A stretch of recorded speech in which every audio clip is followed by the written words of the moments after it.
नमस्कार, बहुत स्वागत है आपका स्वदेश न्यूज में। मैं हूं आपके साथ अंशुल शर्मा और स्पेशल में हम आपका यहां पर स्वागत करेंगे। पूरी दुनिया कोरोना महामारी के संकट से जूझ रही है। ऐसे में जैसे जैसे कोरोना की रफ्तार बढ़ रही है वैसे वैसे टीकाकरण को हथियार माना जा रहा है।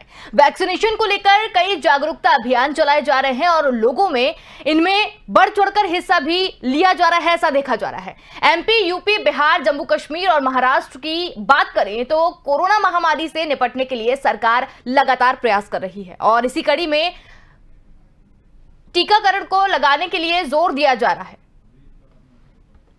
तो टीकाकरण को किस तरीके से हथियार यहां पर माना जा रहा है, इस पर आज हम बात करेंगे।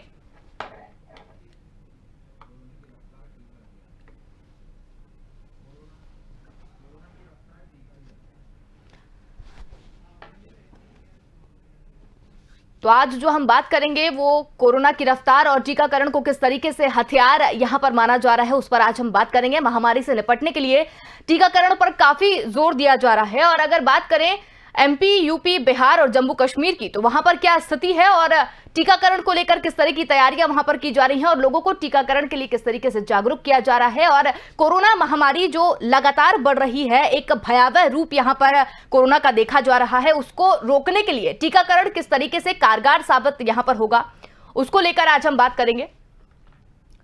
तो एमपी, यूपी, बिहार, जम्मू कश्मीर में टीकाकरण किस तरीके से हथियार यहां पर बनाया जाएगा, उस महामारी से निपटने के लिए सरकार क्या प्रयास कर रही है।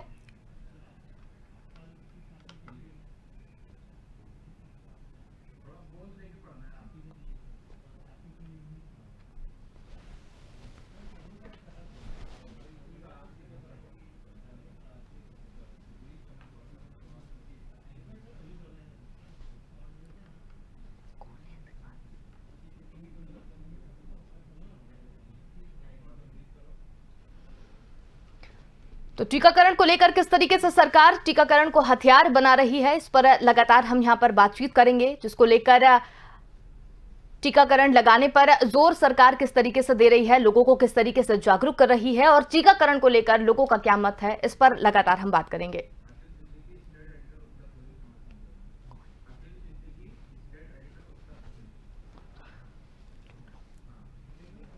तो इसी पर बात करने के लिए अखिल सिद्दीकी हमारे साथ यहां पर जुड़ चुके हैं। जी अखिल जी, हम आपसे जानना चाहेंगे कि उत्तर प्रदेश में टीकाकरण को लेकर किस तरीके से हथियार वहां पर बनाया जा रहा है।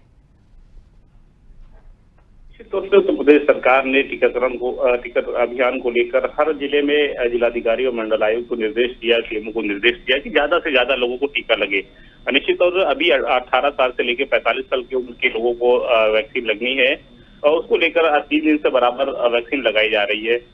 निश्चित तौर पे एक बड़ा हथियार तो मनाई जा रहा है। सरकार ये चाहती है कि जितनी जल्दी हो सके कि जो टीका लगेगा तो कहीं ना कहीं जो कोविड का जो डर है, जो वायरस है, वो कहीं ना कहीं उस पर रोकथाम हो पाएगी, क्योंकि वो कम असर करता है टीका लगने के बाद। तो निश्चित तौर पे लोगों की जान बचाई जा सकती है, ये सरकार का मानना है। तो सरकार ये भी चाहती है, जिस तरह वो हालात देख रही है उत्तर प्रदेश में, उसको लेकर वैक्सीन को लेकर अब पूरी तरीके से गंभीरता से वो ले रही है और पूरी तरीके से संज्ञान लेने के बाद उसमें पूरी तरीके से दूसरी लहर में मजबूती से देखा जाए तो प्रशासन को आदेश दे दिया है कि वैक्सीन सभी 18 साल की उम्र से लेकर 45 साल की उम्र को लगे। और दूसरी सबसे बड़ी बात कि कहीं ना कहीं कालाबाजारी ना हो। जिस तरह देखिए सोशल मीडिया पे जिस तरह वीडियो सामने आ रहे हैं कि नर्सें इंजेक्शन लगा रही है, लेकिन इंजेक्शन लगाती तो जरूर है लेकिन ड्रॉप अंदर नहीं करती हैं, तो कहीं ना कहीं उसे बचाने की कोशिश कर रही हैं। ऐसे में लोगों को जागरूक भी किया जा रहा है कि उन जहाँ पे हॉस्पिटल में आप जाए, जहाँ पे वैक्सीन लगाए, कम से कम वैक्सीन की तरफ ध्यान जरूर रखें। तो कालाबाजारी कहीं ना कहीं चरम पर है, लोग मर रहे हैं। ऐसे में कहीं ना कहीं जो कालाबाजारी कर रहे हैं वो इंसानियत को भूल गए हैं। जिस तरह देखा जाए ऑक्सीमीटर देखा जाए तो मार्केट से गायब है, ऑक्सीजन सिलेंडर्स गायब हैं, दवाएं बहुत से ऐसे हैं जो इस कोविड-19 में दौर में जो काम आ रहे हैं वो दवाएं जो है मेडिकल स्टोरों से गायब हो गई है। तो कहीं ना कहीं कालाबाजारी भी है जो वो चरम पर है। ऐसे में सरकार ने भी निर्देश दिया जो कालाबाजारी करते हुए पाए जाए उनके खिलाफ विभिन्न धाराओं में एफआईआर दर्ज करके जेल भेजा जाए, रासुका तक लगाने की बात भी कही गई है। तो फिर भी उसके बावजूद भी डर नहीं है कहीं ना कहीं उन व्यापारियों को, जिस तरह इंसानियत जो भूल गए हैं। दूसरी तरफ अगर देखा जाए लोग मर भी रहे हैं, चाहे लखनऊ की हम बात करें, लखनऊ में भी डेली अगर देखें 200-300 लोग डेली मर रहे हैं। कब्रिस्तान हो तो वहां पर भी पहले से ही कब्र खोदी रखी जा रही है। उसके साथ साथ बैसाकुंड में देखने को मिल रहा है वहां पर भी शव जलाने के लिए पहले से ही तैयारी पूरी की जा रही है। तो ऐसे में कहीं ना कहीं लोगों को भी जागरूक होना चाहिए, तो बिला वजह सड़क पर नहीं निकलना चाहिए, जब जरूरत हो तो ही निकले। सरकार भी अपील बराबर कर रही है, मुख्यमंत्री खुद अपील कर रहे हैं। मुख्यमंत्री को देखिए कि वो पॉजिटिव होने के बावजूद भी बराबर काम करते नजर आए। लेकिन कहीं ना कहीं अगर हम कमियों की बात करें, जो ये जिस तरह अफरा तफरी का माहौल बना उत्तर प्रदेश में, उसमें कहीं ना कहीं जिम्मेदार अधिकारी जो है, जिलाधिकारी हो या सीएमओ हो, इन पर जिम्मेदारी बनती थी। उन लोगों ने फोन नहीं उठाया, पब्लिक का फोन न उठाना, हॉस्पिटलों के बाहर जो मरीज थे उनको जानकारी सही नहीं मिल पाना कि सरकार की क्या व्यवस्था है, ऑक्सीजन कहाँ मिल सकती है, कहाँ बेड मिलना है, किस नंबर पर संपर्क करें। तो इसको लेकर सरकार ने गाइडलाइन जरूर बनाई, लेकिन उसको धरातल पर उतारने का काम होता है जिलाधिकारी और सीएमओ का। उन्होंने फोन न उठाना, सही जानकारी न देखा, इस वजह से अफरा तफरी मची और कई मौतें भी हुई। तो ऐसे में तो मुझे लगता है कि सरकार की तरफ से पहले तो सीएमओ जिलाधिकारी पे FIR होना चाहिए, क्योंकि पब्लिक कभी कहीं ना कहीं पूरी तरीके से जानकारी न मिलने की वजह से उन लोगों की मौत हुई है।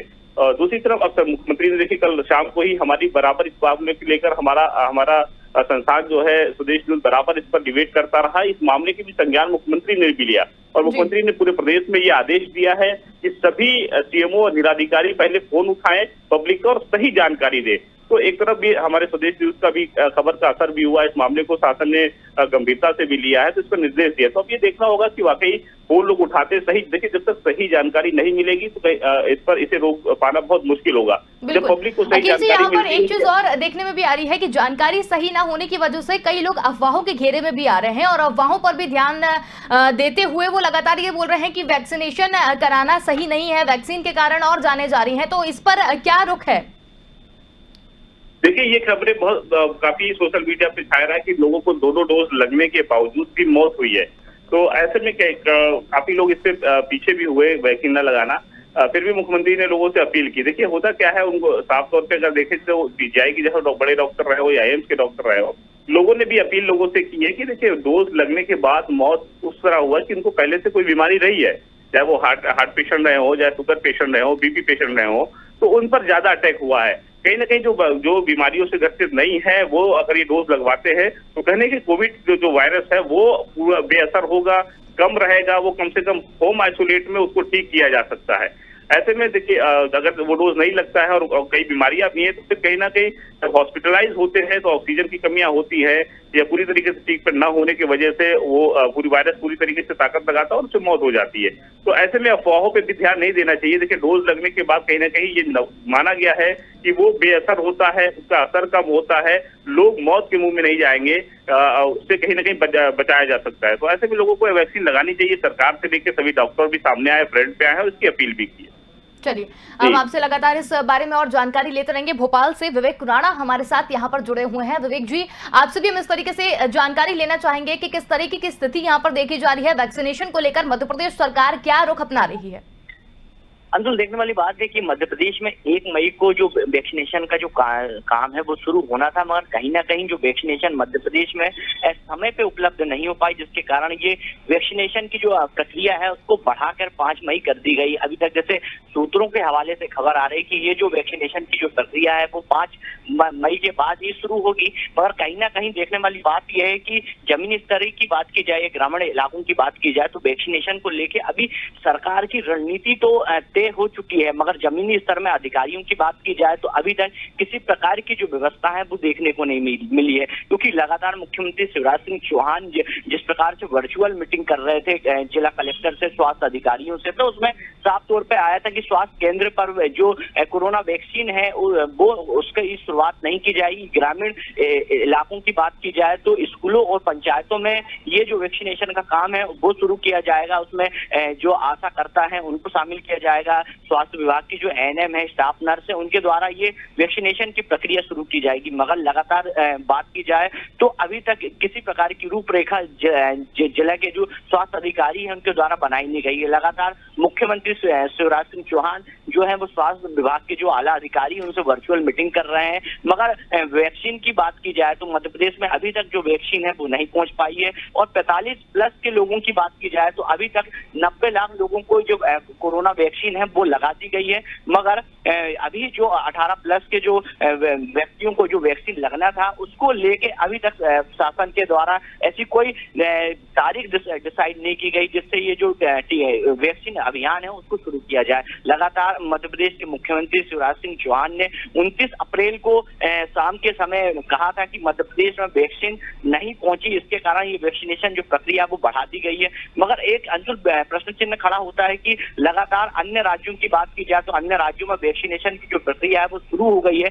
मगर मध्य प्रदेश इतना पीछे क्यों? क्योंकि लगातार मुख्यमंत्री शिवराज सिंह चौहान जो स्वास्थ्य मंत्रालय है, स्वास्थ्य मंत्री है, केंद्र सरकार के जो मंत्री हैं, प्रधानमंत्री नरेंद्र मोदी, उनसे भी चर्चा पे बने हुए हैं, मगर मध्य प्रदेश को इसके बावजूद भी जो डोज है वैक्सीन के वो नहीं उपलब्ध हो पाए। जबकि मुख्यमंत्री शिवराज सिंह चौहान ने जो कंपनी है वैक्सीनेशन जो बनाती है उनको 15 दिन पहले ही ऑर्डर दे दिए थे, मगर अभी तक जो वैक्सीन है वो मध्य प्रदेश नहीं पहुंच पाई है। ये बहुत बड़ा प्रश्न चिन्ह होता है मध्य प्रदेश की सरकार के ऊपर। जी बिल्कुल विवेक, यहाँ पर एक बात और देखने को मिली है कि 1 तारीख से जो वैक्सीनेशन शुरू होना था, 18 साल से ऊपर के जो लोग हैं उनको वैक्सीन यहाँ पर लगनी थी, डोज नहीं मिल पाए हैं और उसके बाद ये तारीख बढ़ाकर 5 कर दी गई। तो 5 तारीख से वैक्सीनेशन का जो कार्यक्रम है वो शुरू हो जाएगा। क्या व्यवस्था वहां पर देखी जा रही है? क्योंकि जिस तरीके से महाराष्ट्र की बात करें, कश्मीर की बात करें या अन्य राज्यों की बात करें, वहां पर वैक्सीनेशन शुरू हो चुका है और कहीं कहीं चीजें भी व्यवस्थित देखने को मिल रही हैं। लेकिन अगर मध्य प्रदेश की बात करें, जिस तरीके से आपने भी कहा कि पिछड़े हुए हम अपने आप को देख रहे हैं, तो मध्य प्रदेश में किस तरीके की व्यवस्थाएं और आगे देखने को मिल रही हैं? मध्य प्रदेश की बात करें तो वैक्सीनेशन जिस प्रकार से 1 मई को लगाना था उसके बावजूद भी जो वैक्सीनेशन की प्रक्रिया है वो शुरू नहीं हो पाई है। मगर अभी तक जिस प्रकार से मुख्यमंत्री शिवराज सिंह चौहान ने प्रेस के माध्यम से, मीडिया के माध्यम से कहा था कि 3 मई को मध्य प्रदेश में जो वैक्सीनेशन का जो काम है वो शुरू हो जाएगा, मगर अभी तक वैक्सीनेशन के जो डोज है वो पर्याप्त मात्रा में उपलब्ध नहीं हो पाए, जिसके कारण जो वैक्सीनेशन की प्रक्रिया है वो अभी शुरू नहीं हो पाई है। मगर सूत्रों के हवाले से जिस प्रकार से खबर आ रही कि 5 मई के बाद जो वैक्सीनेशन की प्रक्रिया है वो शुरू हो जाएगी। बात की जाए ग्रामीण इलाकों की या शहरी क्षेत्रों की तो लगातार स्वास्थ्य विभाग के जो अधिकारी हैं वो लगातार भ्रमण पे है, मगर वैक्सीनेशन की जो प्रक्रिया है उसको लेके ऐसे कोई केंद्र, अभी भोपाल की बात की जाए या अन्य जिलों की बात की जाए तो ऐसे केंद्र नजर नहीं आ रहे हैं जिससे मान लिया जाए कि वैक्सीनेशन की प्रक्रिया है कि वो बहुत जल्द शुरू हो जाएगी। अभी तक कहना ये संभव नहीं है कि मध्य प्रदेश में जो वैक्सीनेशन की प्रक्रिया है वो कब शुरू होगी। चलिए विवेक, लगातार हम आपसे इस बारे में और जानकारी लेते रहेंगे, बने रहिए हमारे साथ। इसके साथ ही जम्मू कश्मीर से दिनेश सुदान जी हमारे साथ यहाँ पर जुड़ गए हैं। दिनेश जी, आपसे जानना चाहूंगी जम्मू कश्मीर में इस वक्त वैक्सीनेशन को लेकर क्या व्यवस्था देखी जा रही है? जी, अगर बात की जाए तो जम्मू कश्मीर प्रशासन की ओर से पहले ही साफ तौर पर कहा गया था कि 1 मई से जो है वैक्सीनेशन जो है 18 साल से जो 45 साल के जो व्यक्ति है उन्हें जो है 1 मई से जो है वैक्सीनेशन जो है लगाना शुरू कर दिया जाएगा और 1 मई से ही जो है वैक्सीनेशन का कार्य जो है जम्मू कश्मीर में शुरू कर दिया गया है। चाहे गवर्नमेंट हॉस्पिटल हो, चाहे वो छोटे गांव के हॉस्पिटल हो, वहां पे जो है जो 18 से अधिक साल के जो व्यक्ति हैं उन्हें वैक्सीनेशन जो है वो लगाई जा रही है। फिलहाल जो सरकार की तरफ से ये भी कहा गया है कि जो वैक्सीनेशन है उन्हीं लोगों को लगाया जाएगा जिन लोगों की तरफ से जो है ऑनलाइन रजिस्ट्रेशन जो है वो पहले की जाएगी, क्योंकि सरकार की तरफ से ये भी कहा गया है कि क्योंकि जो वैक्सीनेशन की जो कमी है उसको देखते हुए फिलहाल अभी उन्हीं लोगों को जो है वैक्सीनेशन की जाएगी जो ऑनलाइन रजिस्ट्रेशन करके केंद्र पर पहुंचेंगे, उन्हें ही जो है वैक्सीनेशन लगाई जाएगी। जी दिनेश, जिस तरीके से आपने बताया कि ऑनलाइन जो रजिस्ट्रेशन करेंगे उन्हें ही ये वैक्सीन लगाई जाएगी, लेकिन अन्य राज्यों की बात करें तो वहां पर वैक्सीनेशन को लेकर कई तरह के सवाल हैं, कई तरह के प्रश्न चिन्ह लगातार खड़े हो रहे हैं। कहीं पर व्यवस्थाएं नहीं है, कहीं पर प्रॉपर डोज नहीं है। तो जम्मू कश्मीर के इस वक्त क्या हालात है? वहां पर डोज प्रॉपर है और लोग लगवाने के लिए भी जागरूक है वहां पर? मतलब इस तरीका का तो नहीं उन्हें जागरूक करना पड़ रहा है?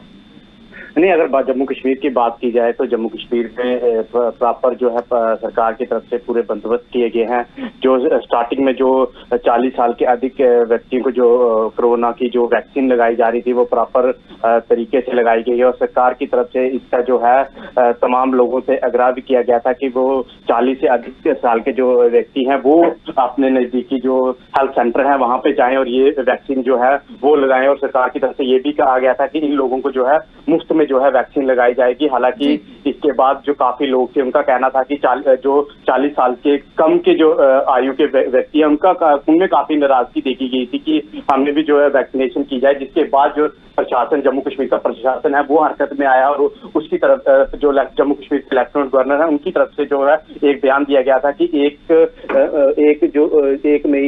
मई के बाद से जो है 18 साल के जो अधिक के जो युवक हैं उन्हें भी जो है वैक्सीनेशन लगाई जाएगी, पर उन्हें वैक्सीनेशन लगाने से पहले जो है ऑनलाइन रजिस्ट्रेशन करवाना पड़ेगा, क्योंकि जो सरकार की तरफ से कहा गया कि जो वैक्सीनेशन है वो अभी जो है पर्याप्त मात्रा पे जो है अभी जम्मू कश्मीर में नहीं मिल पा रही है। जी दिनेश जी बने रहिए हमारे साथ, लगातार इस बात पर और चर्चा आपसे जारी रहेगी। इस वक्त हमारे साथ जुड़ चुके हैं विशाल ओझा जो कि स्टेट हेड हैं उत्तराखंड से। हम उनसे जानना चाहेंगे उत्तराखंड में किस तरह की व्यवस्थाएं वैक्सीनेशन को लेकर देखी जा रही है और कोरोना का भयावह जो रूप है वो उत्तराखंड में किस तरीके से तबाही की ओर है और वैक्सीनेशन को किस तरीके से हथियार वहां पर बनाया जा रहा है। जी विशाल जी आपसे जानना चाहेंगे।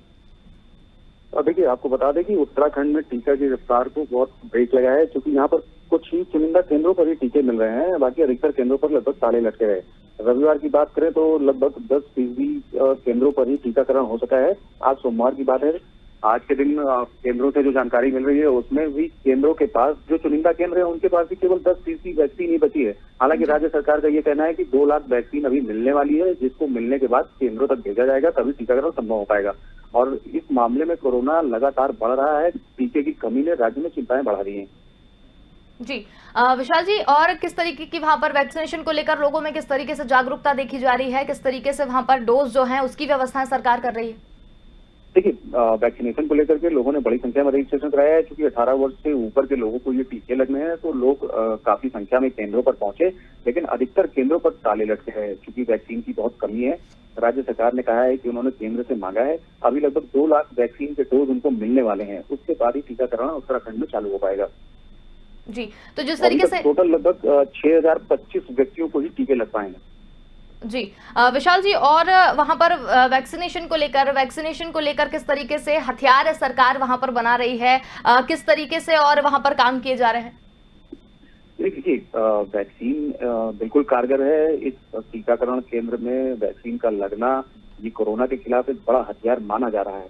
सबसे बड़ी समस्या उस टीके की कमी को लेकर के ही यहाँ पर है, क्योंकि लोगों ने रजिस्ट्रेशन कराया है, टीकाकरण केंद्रों पर भीड़ उमड़ रही है, लेकिन टीका लग नहीं रहा है उन्हें। सरकार का ये कहना है कि जब तक टीके हमें उपलब्ध नहीं हो जाते हैं, हम लगातार केंद्र के संपर्क में हैं, टीके हमें उपलब्ध होते ही आमजन को उपलब्ध करा दिए जाएंगे। उसी के बीच में आमजनों को ये समस्या है कि उनको टीके मिल नहीं रहे हैं। वो केंद्रों पर भीड़ लगा रहे हैं, लोग जा रहे हैं, पर उनको मायूस होकर लौटना पड़ा है केंद्रों से।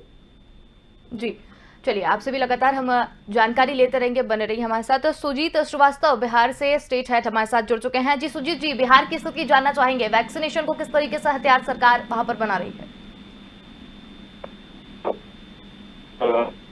जी सुजीत जी, आप हमें सुन पा रहे हैं? सुजीत जी, आपसे जानना चाहेंगे बिहार में किस तरीके से वैक्सीनेशन को हथियार यहाँ पर बनाया जा रहा है? हाँ, बनाया जा रहा है, और एक उपलब्धि या इसकी एक अच्छी पहल ये कह सकते हैं कि जो स्टेट गवर्नमेंट ने एक डिसीजन लिया कि जो यहाँ के जर्नलिस्ट हैं जी, अब उनको फ्रंटलाइन वर्कर माना जाएगा। कल ही इसकी सूचना जारी कर दी गई है राज्य सरकार की तरफ से। अब फ्रंटलाइन वर्कर के रूप में इनको जब ऐड कर दिया गया है तो इनका भी टीकाकरण होगा, और इसमें ये ऐड किया गया है कि इलेक्ट्रॉनिक, प्रिंट के साथ ही वेब मीडिया के जो जर्नलिस्ट हैं उनको भी फ्रंटलाइन वर्कर माना जाएगा। यानी कि जो जर्नलिस्ट जो लगातार अपनी जान जोखिम में डाल के खबरों को एकत्र कर रहे थे, तो उनको एक सुरक्षा कवच देने की कोशिश की गई है। जहां तक इन्फेक्टेड लोगों की बात में अगर बताना चाहूँ अंशुल आपको, तो ये पिछले 4 दिनों से ऐसा देखने को मिल रहा है कि तकरीबन 13,000 के करीब में संक्रमित मामले आ रहे हैं। ये एक मतलब थोड़ा सा पेशानी पे बल डालने वाली बात है, क्योंकि ये इससे परेशानी निश्चित हो सकती है कि 13,000 के आसपास ये आंकड़ा टिका हुआ है और ये 4 दिनों से ट्रेंड कर रहा है, तो ये थोड़ी सी संशय में डालने वाली बात है, परेशान कर सकता है। लेकिन अगर टोटल आंकड़े की अगर बात करें तो अभी सूबे में 1,10,000 के करीब में 1,09,000 के करीब में अभी ये आंकड़ा जा रहा है जो कोरोना इन्फेक्टेड है। अंशुल। जी सुजीत जी, ये तो आपने बहुत ही अच्छी बात कही है कि पत्रकारों को भी फ्रंटलाइन वॉरियर वहां पर माना जा रहा है और उनको भी जो टीका है वो लगाने की यहाँ पर पहल की गई है। ये बिहार सरकार की एक बहुत ही अच्छी पहल है जिसका स्वदेश न्यूज भी बहुत अच्छे तरीके से स्वागत करता है। लेकिन यहाँ पर जानना ये भी चाहेंगे कि वैक्सीनेशन को लेकर ऑनलाइन किस तरीके से लोगों ने अपना रुझान वहां पर दिखाया है, किस तरीके से जागरूकता अपनी वहां पर दिखाई है। हाँ, वैक्सीनेशन को लेकर नो डाउट इसमें थोड़ा सा लोगों ने बहुत मतलब इनिशिएट लिया है और काफी जागरूक हुए हैं। वैक्सीनेशन को लेके जो हमारे पास अभी आंकड़े हैं, मैं अगर उस पर बात करना चाहूँ तो मतलब मैं भी तो ठीक ठाक ओवरऑल आंकड़ा मुझे थोड़ी देर में प्राप्त होगा, लेकिन अभी ठीक ठाक संख्या में लोगों ने यहाँ पर वैक्सीनेशन को लेकर जागरूकता दिखाई है। जो भी गवर्नमेंट के जो हॉस्पिटल्स है जहाँ वैक्सीनेशन की सुविधा की बात कही गई थी वहाँ पे लोग जा भी रहे हैं। हालांकि जो वैसे लोग जो अबव 45 हैं जिनको सेकेंड डोज लगनी है या जो फर्स्ट डोज ले रहे हैं उनकी तो लगातार प्रक्रिया चल रही है, वो जा रहे हैं, वो ले रहे हैं। जी अंशुल सुजीत जी, जिस तरीके से यहाँ पर देखा जा रहा है, अन्य राज्यों की अगर बात करें तो वहाँ पर वैक्सीनेशन को लेकर डोज कहीं कहीं पर नहीं मिल पा रहे हैं, कहीं पर ऑनलाइन रजिस्ट्रेशन तो हो गए हैं, लेकिन जब वहाँ पर जा रहे हैं तो वहाँ पर ताला लटका मिल रहा है। इससे आम जनता जो है वो काफी परेशान हो रही है। क्या इस तरीके की चीजें भी बिहार में देखने को मिल रही हैं?